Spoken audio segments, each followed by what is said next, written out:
Ililibing na bukas ang pinatay na modelong si Julian Rodelas. Umaasa naman ang pamilya Rodelas na mahuhuli ang dalawa pang suspect sa krimen.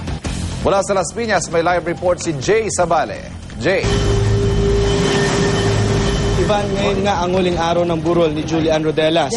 Ang TV talent at modelo na pinagbabarilang gamamatay, isang linggo na ang nakalipas. Kung saan ang mastermind umano ay ang kaibigan nitong si Althea Altamirano at ang boyfriend nitong si J.R. Kimbao. Namili na raw ang pamilya Rodelas ng ilang mga ihahanda sa inaasahang pagdagsa ng kanilang mga kaanak at kaibigan ni Jaja na darating ngayong araw. Kagabi, isang streamer na may picture ni Jaja ang ibinigay sa pamilya ng mga teacher at kaeskwela ni Jaja sa Arellano University na nagpapahayag ng kanilang pagmamahal kay Jaja.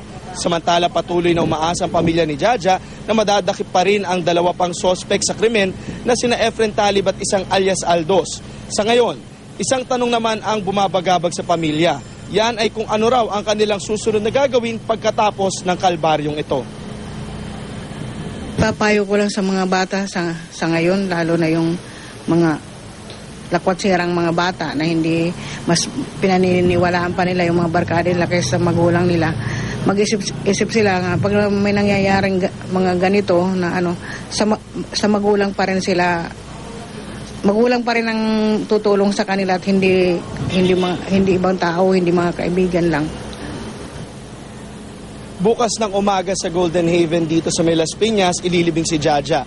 Ang buong pamilya nga niya ay magsusuot ng puti at lahat naman daw ng mag-a-attend dito ay hinikayat nila na magsuot din ng puti. Ivan? Maraming salamat, Jay Sabale.